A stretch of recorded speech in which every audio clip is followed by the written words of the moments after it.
Breaking news చూస్తున్నారు. Phone tapping case కీలక మలుపు తీసుకుంది. ముఖ్యమంత్రి కుటుంబ సభ్యులకు సిట్ నోటీసులు జారీ చేసింది. ముఖ్యమంత్రి రేవంత్ రెడ్డి సోదరుడు కొండలరెడ్డికి సిట్ పిలుపునిచ్చింది. రేపు ఉదయం సిట్ ఎదుట హాజరు కావాలని ఆదేశించింది. ప్రతిపక్ష నేతగా ఉన్నప్పుడు రేవంత్ రెడ్డితో పాటు కొండలరెడ్డి ఫోన్ ట్యాప్ అయినట్లు సిట్ గుర్తించింది. దీనికి సంబంధించిన బ్రేకింగ్ న్యూస్ చూస్తున్నారు. ఇప్పటికీ కొన్ని కీలక పరిణామాలు చోటు చేసుకున్న సందర్భం. ఇన్ఫాక్ట్ ఇది సుప్రీంకోర్టు వరకు వెళ్ళిందంటే అర్థం చేసుకోవచ్చు. ఈ నేపథ్యంలో ఫోన్ ట్యాపింగ్ కేసులో కీలక మలుపు తీసుకున్న సందర్భం ముఖ్యమంత్రి కుటుంబ సభ్యులకు సిట్ నోటీసులు జారీ చేసింది. కొద్దిసేపటి క్రితం ఈ డెవలప్మెంట్ చోటు చేసుకుంది. ముఖ్యమంత్రి రేవంత్ రెడ్డి సోదరుడు కొండలరెడ్డికి సిట్ పిలిపించింది. రేపు ఉదయం సిట్ ఎదుట హాజరు కావాలంటూ ఆదేశించింది. ప్రతిపక్ష నేతగా ఉన్నప్పుడు రేవంత్ రెడ్డితో పాటు కొండలరెడ్డి ఫోన్ ట్యాప్ అయినట్లు సిట్ గుర్తించింది. ఈ నేపథ్యంలో ఎటువంటి అంశాలను సిట్ ఇటు కొండలరెడ్డికి సంధించబోతోంది. ఎందుకంటే కొండలరెడ్డి ఫోన్ కూడా ట్యాప్ అయినట్లు సిట్ గుర్తించిన నేపథ్యంలో ఆ కాల్ కాన్వర్సేషన్కి సంబంధించి కావచ్చు, లేకపోతే దాంతోపాటు ఏమైనా అనుమానాలు ఉన్నాయా, దీనికి సంబంధించి దీని చుట్టూతా ఇటు ప్రశ్నలు అడిగే అవకాశం ఉంది. ఇప్పటికీ కొంతమంది కీలక నేతలకు సంబంధించి ఫోన్ ట్యాప్ అయిందని చెప్పి గుర్తించినట్టుగా సిట్ దర్యాప్తు గురించి మాట్లాడుకుంటున్న తరుణంలో ఇప్పుడు కొండలరెడ్డి ఫోన్ ట్యాప్ అయినట్లు సిట్ గుర్తించిందనేది ఇక్కడ వినిపిస్తున్నమాట. ఈ క్రమంలో రేపు ఎటువంటి విచారణ జరిగే అవకాశం ఉంది, ఇన్ఫాక్ట్ ఎటువంటి ఇన్ఫర్మేషన్ తీసుకునే అవకాశం కనిపిస్తోంది. దీనికి సంబంధించి డీటెయిల్గా మాట్లాడుకునే ప్రయత్నం చేద్దాం. మా ప్రతినిధి మధు అప్డేట్స్ అందించేందుకు సిద్ధంగా ఉన్నారు. మధు, ఎటువంటి డెవలప్మెంట్స్, మరి ముఖ్యంగా రేపు ఎన్ని గంటలకి కొండలరెడ్డి విచారణకు వెళ్ళబోతున్నారు? సిట్ విచారణకు ఎప్పుడు హాజరు కాబోతున్నారు? ఎగ్జాక్ట్లీ తెలంగాణ రాజకీయాల్లో సంచలనంగా ఉన్నటువంటి కేసు ఫోన్ ట్యాపింగ్ కేసు. అప్పుడు బీఆర్ఎస్ అధికారంలో ఉన్నప్పుడు ప్రతిపక్ష నాయకుల ఫోన్లు ట్యాప్ చేసి వాటిని రాజకీయ అవసరాలకు, రాజకీయంగా వారిని నిలువరించడానికి ప్రతిపక్ష నాయకుల పైన ఫోన్లు ట్యాప్ చేశారనేటువంటిది ఆరోపణలు ఉన్నాయి. దాంట్లో భాగంగానే రేవంత్ రెడ్డి సోదరుడు కొండలరెడ్డి ఫోన్ కూడా ట్యాప్ అయినట్టుగా సమాచారం అందడంతో ఇప్పటికే దర్యాప్తు చేస్తా ఉంది సిట్టు దర్యాప్తు పూర్తయిన తర్వాత ఇప్పుడు మళ్ళీ స్పెషల్ సిట్ దర్యాప్తు కొనసాగుతా ఉంది.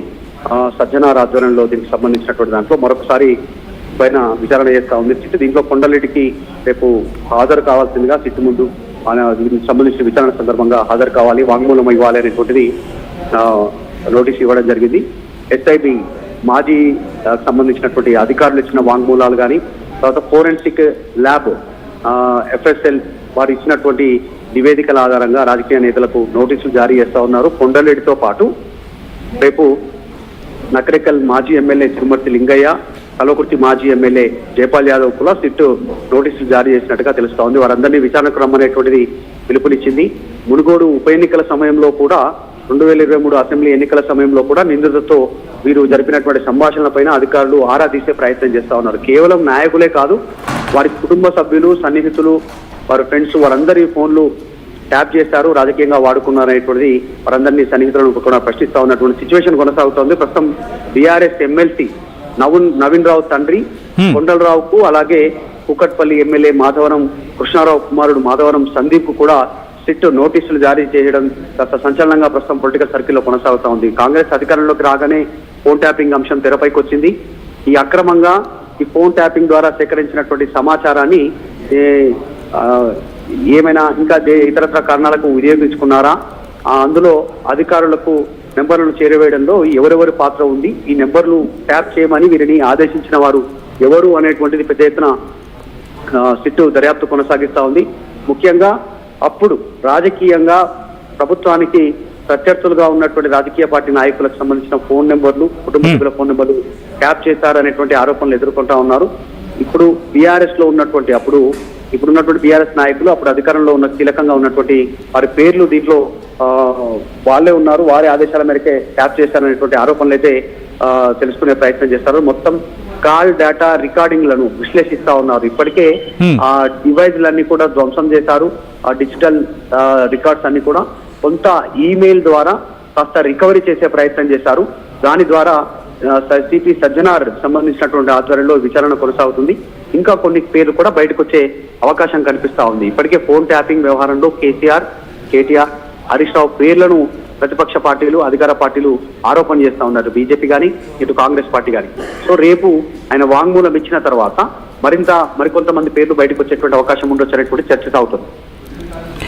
రైట్, రేపు ఎన్ని గంటలకు విచారణకు వెళ్ళే అవకాశం కనిపిస్తుంది? అంటే కేవలం కొండలరెడ్డి ఫోన్ ట్యాప్ అయింది చెప్పి గుర్తించిన అంశం మీద విచారణ జరిగే అవకాశం ఉందా, లేకపోతే విచారణకు సంబంధించి ఎటువంటి చర్చ ఉంది? ఎగ్జాక్ట్లీ సీఎం సోదరుడు కావడం, అది కూడా రేవంత్ రెడ్డి సొంత తమ్ముడు కావడం కొండలేటి అనేటువంటిది. ఆయన విచారణకు హాజరయ్యే అవకాశం ఉంది రేపు ఉదయం 11 గంటలకు సిట్ ఆఫీస్లో. ఆయన హాజరు సమయంలో ఏం ప్రశ్నలు చేస్తారు, ఎన్ని రోజుల నుంచి ఆయన ఫోన్ ట్యాప్ అయింది, ఎన్ని నెంబర్లు వాడుతూ ఉన్నారు కొండలేటి, ఏ నెంబర్లు ట్యాప్ అయ్యాయి అనేటువంటిది ఆయనను సంప్రదించేటువంటి అవకాశం ఉంది. ఎన్నికల సమయంలో జనరల్ గా రాజకీయ పార్టీలు చేసేటువంటి వ్యూహాలు ప్రతివ్యూహాలకు సంబంధించి ఎప్పటికప్పుడు వాళ్ళ సమాచారాన్ని రికార్డు రూపంలో సేకరించి వారిని నిర్వహించే ప్రయత్నం చేయగలిగారు అనేటువంటిది ఆరోపణలు చేస్తా ఉంది కాంగ్రెస్ పార్టీ. సో ఈ విషయంలోనే కొండలరెడ్డి ఫోన్లు ఎన్ని ఉన్నాయి, ఎన్ని నెంబర్లు ఫోన్ ట్యాప్ చేశారు అనేటువంటిది విచారణలో తేలేటువంటి అవకాశం ఉంది. దీనికి ఒక 1 month టైం బాండ్ ప్రభుత్వం విధించింది. ఈ 1 month లోపల స్పెషల్ సిట్ అనేటువంటిది విచారించి పూర్తి ఒక నివేదికను ప్రభుత్వానికి ఇవ్వాలనేటువంటి సూచన చేసింది. కాబట్టి నెల రోజుల లోపల ఇంకా చాలా మంది రాజకీయ పార్టీ నాయకుల సంబంధించినటువంటి విచారణ కొనసాగే అవకాశం కనిపిస్తా ఉంది. సో రేపు కొండలరెడ్డి సిట్ ముందు హాజరు కానున్నారు. Right Madhu, thanks for update. మొత్తంగా అయితే మాత్రం ఫోన్ ట్యాపింగ్ విచారణ కీలక మలుపు తీసుకుంది. దానికి సంబంధించిన బ్రేకింగ్ న్యూస్ చూస్తున్నారు. ఫోన్ ట్యాపింగ్ కేసు విచారణలో కీలక మలుపు చోటు చేసుకుంది. ముఖ్యమంత్రి కుటుంబ సభ్యులకు సిట్ నోటీసులు జారీ చేసింది. ముఖ్యమంత్రి రేవంత్ రెడ్డి సోదరుడు కొండలరెడ్డికి సిట్ పిలుపునిచ్చింది. రేపు ఉదయం సిట్ ఎదుట హాజరు కావాలని ఆదేశించింది. ప్రతిపక్ష నేతగా ఉన్నప్పుడు రేవంత్ రెడ్డితో పాటు కొండలరెడ్డి ఫోన్ ట్యాప్ అయినట్లు సిట్ గుర్తించిన అంశం. సో ఈ క్రమంలో ప్రస్తుతం ఎటువంటి మలుపు తీసుకోబోతోంది అనేది ఆసక్తికరంగా మారుతోంది. తెలంగాణలో ఇటు సంచలనం సృష్టించింది ఫోన్ ట్యాపింగ్ కేసు. ఈ విచారణ ప్రస్తుతం అత్యంత కీలక దశకు చేరుకుందని చెప్పుకోవాలి. మరి ముఖ్యంగా ఈ కేసుకు సంబంధించి కొన్ని ముఖ్యమైన పరిణామాలు చోటు చేసుకున్నాయి. ఒక విధంగా చెప్పాలంటే జనవరి 5వ తారీఖున సుప్రీంకోర్టులో ఈ కేసుకు సంబంధించి కీలక తీర్పు వచ్చింది. నిన్న కాక మొన్న మాజీ మంత్రి హరీష్ రావు అలాగే మాజీ డీసీపీ రాధాకిషన్ రావు పై నమోదైన ఎఫ్ఐఆర్ని క్వాష్ చేస్తూ అంటే రద్దు చేస్తూ హైకోర్టు ఇచ్చిన తీర్పుని సుప్రీంకోర్టు సమర్థించింది. ఇక్కడ దీంతో హరీష్ రావును విచారించేందుకు అనుమతి ఇవ్వాలని చెప్పి తెలంగాణ ప్రభుత్వం దాఖలు చేసిన పిటిషన్ను జస్టిస్ బివి నాగరత్న ధర్మాసనం తోసిపుచ్చింది. కొత్త ఆధారాలు లేవని పేర్కొంటూ ఈ కేసుని తిరిగి విచారించేందుకు నిరాకరించింది.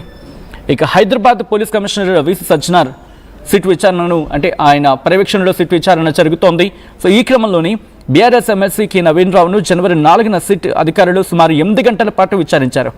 మాజీ ఎమ్మెల్యేలు చిరుమర్తి లింగయ్య, జైపాల్ యాదవ్లు కూడా నోటీసులు జారీ చేసిన సందర్భం. అయితే రీసెంట్గా డెవలప్మెంట్లో ముఖ్యమంత్రి రేవంత్ రెడ్డి సోదరుడు కొండలరెడ్డికి కూడా సిట్ నోటీసులు కూడా ఇచ్చింది. గతంలో ఆయన ఫోన్ ట్యాప్ అయినట్లు సిట్ అధికారులు గుర్తించారు. ఆ డీటెయిల్స్ని సేకరించారు. ఆయన విచారణకు పిలిచారు. ఈరోజు ఇన్ఫాక్ట్ రేపు రాబోతున్నారు. ఆయన విచారణకు వెళ్ళే అవకాశం ఉంది. ఇందులో ప్రధాన నిందితుడిగా మాట్లాడుకుంటున్న వ్యక్తి మాజీ intelligence chief Prabhakar Rao. America నుంచి తిరిగి వచ్చారు, విచారణకు హాజరవుతున్నారు. ఆయనకు సంబంధించిన 5 ఫోన్ల డేటాను కూడా విశ్లేషిస్తుంది సిట్ బృందం. ఈ క్రమంలోని ఈ విచారణలో ఒక పెన్ డ్రైవ్ అత్యంత కీలకంగా మారిందనేది ఇక్కడ వినిపించే మాట. ఎస్ఐబి ఆఫీస్లో డేటాను ధ్వంసం చేసిన సమయంలో మిగిలిపోయిన కొన్ని డిజిటల్ ఎవిడెన్సెస్ని ఇప్పుడు అధికారులు వాటిని సేకరించే పనిలో పడ్డారు. మరి ముఖ్యంగా మునుగోడు ఉప ఎన్నిక సమయంలో అలాగే 2023 అసెంబ్లీ ఎన్నికల సమయంలో జరిగిన ట్యాపింగ్ వివరాలంటూ కూడా ప్రస్తుతం దాని మీద ఫోకస్ చేస్తున్న క్రమం. ఇప్పుడు ప్రస్తుతం సిట్ స్పెషల్ ఇన్వెస్టిగేషన్